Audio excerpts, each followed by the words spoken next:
I'm Farai Chidea, and this is News and Notes. We're back with our Spicy Bloggers Roundtable. With us is media consultant Carmen Dixon, who writes the blog All About Race. Former Los Angeles Superior Court Judge Kevin Ross, he blogs at Three Brothers and a Sister. And Marc Lamont Hill, a professor of American Studies at Temple University. He blogs at marclamonthill.com and The Root. And Marc, I'm going to, jump right into this with you. There's been a number of different things coming out about affirmative action. One of them are some comments by Supreme Court Justice Clarence Thomas, who spoke before an audience of black college presidents. Another one is questions about whether or not law schools are setting up people for failure by admitting them due to affirmative action. Another one is whether or not there are veiled ways to use race in affirmative action by indicating your race on essays, application essays. Now, you're someone who actually deals with admissions, and I'm not going to go through all the specifics of all of these different issues, but what do you think is the state of play in terms of how universities are trying to use or not use race in affirmative action on campuses? As someone who does admission in a doctoral program at my university, I think one of the things that we take seriously is that idea that having a diverse student body actually enhances the educational experience of everyone, not just the black folk, but the white folk, the Asian folk. Everyone is enhanced when we have a diverse student body. I have seen, do we make, we could probably say the median test score might be a bit lower for African-American students than some of their white counterparts, but in terms of the actual performance in the program, I see no difference. Their performance on high-stakes tests does not have any, sort of bearing on how they negotiate the actual program. Some do really well, some don't. Some students come in with in the 99th percentile in high-stakes standardized tests like GREs and LSATs and so forth, and just flop in school. So I don't see any sort of relationship between those two. The one thing that I will say is in a place like UCLA, where we're beginning to see the holistic approach to applications, where people are actually sidestepping or subverting legislation, I do see that as a problematic thing. When we have public policy, what we need to do is advocate for a better public policy. It's a wrong-headed public policy to say that we shouldn't consider race, but I think the way they're doing it right now in the back door actually ultimately hurts the larger project. Kevin, there's one of these studies really looks at whether or not black law students are more likely to fail the bar exam on the first try. They are. Why do you think so? I know for me, having gone to a black college, Morehouse, it was really interesting being in a situation where when I graduated, there were all these other black men. There were 12 individuals in my political science class. We all graduated and ended up going to law school and becoming lawyers. But when I graduated from law school in 1990, out of all the folks that graduated, I was the only black male to cross the stage. So here I am now preparing for the bar. I'm sitting in this room, and from a psychological standpoint, no one looks like me. And I'm feeling like this sense of, black folks don't normally pass the first time anyway. So in my mind, I had to some extent psyched myself into believing that I couldn't pass. And sure enough, as in The Secret, whatever you put out there comes back. Failed that bar the first time. The second time I went and I was like, oh, hell no. I'm doing this because I'm not going to have this sort of psychological battlefield going on in my own brain. And the black guy was actually sitting next to me, and he was chatting like, yeah, this is my 16th time. And I was like, brother, you know what? I'm here on a mission.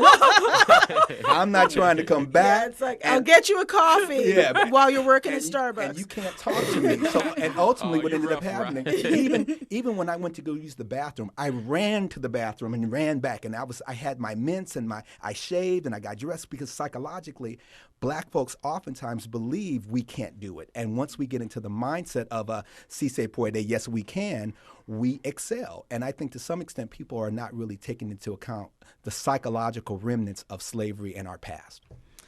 That's a lot to deal with, Carmen. What should universities do? What's the university's role in trying to shape affirmative action policy? Not just for law students, but, in general. Should universities be taking race into account, which in some states like California, in public schools, they're not supposed to. In other places, it's just fine. I have mixed feelings about it, to be quite honest.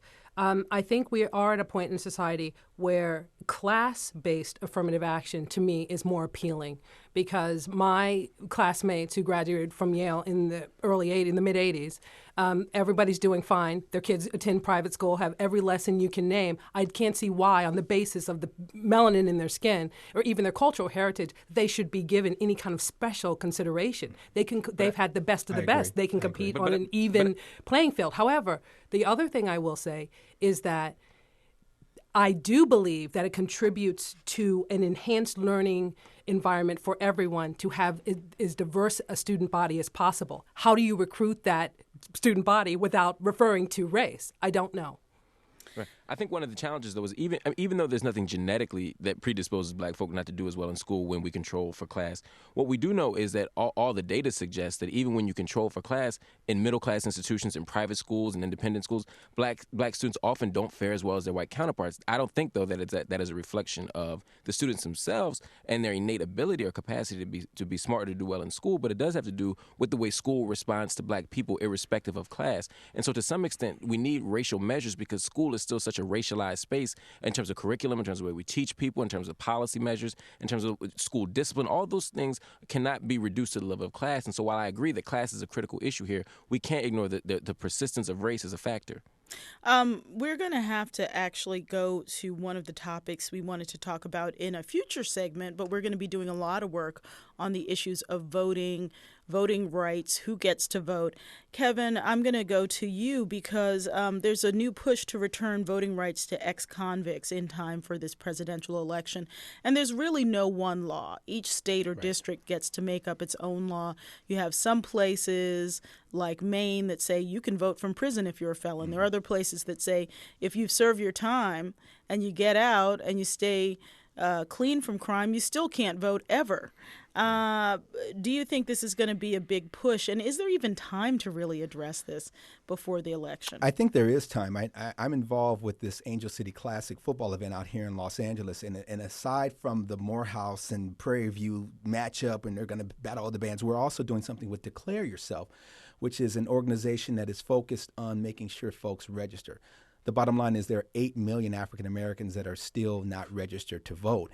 And you have a number of individuals, I believe something like 5 million, who have post-incarceration have the opportunity, but for whatever reason, they're not voting or they can't vote. I like what Republican Charlie Crist in Florida did with respect to dividing it into 3 categories: individuals who are nonviolent offenders, because most people, particularly people of color and women, are in custody because of drug offenses. Right. Disproportionately, and small little things. You know, if you go steal a Snickers at a 7-Eleven, that's a petty theft. If you go and steal another Snickers a year later, that's a petty with a prior. That's a felony. So when we look at who gets to vote, I agree that individuals, if they're still on probation or parole, if they're still serving their sentences, maybe not. But all those individuals post-sentence and nonviolent offenses, we should be registering them. Republicans should be taking the lead on that because it's starting to look as though we are trying to keep folks incarcerated out of the system, and I don't think that bodes well for our party. Okay, guys. Well, we're going to come back and revisit this topic at length, but I want to thank you all for joining us today. Thank you. Thank you. Pleasure. We have been talking with Marc Lamont Hill, who teaches American Studies at Temple University. He blogs at marclamonthill.com in The Root. He was at Audio Post Studios in Philadelphia, also former Los Angeles Superior Court Judge Kevin Ross, who blogs at 3 Brothers and a Sister, and media consultant Carmen Dixon, who writes the blog All About Race. She also blogs for AOL Black Voices, and both she and Kevin were here with me at our NPR West studios. You can find links to their blogs and ours at nprnewsandnotes.org. And the conversation doesn't stop there. Our online series Speak Your Mind gives you a chance to sound off on the issues you care about. To find out how, go to our blog, nprnewsandviews.org, and click on Speak Your Mind.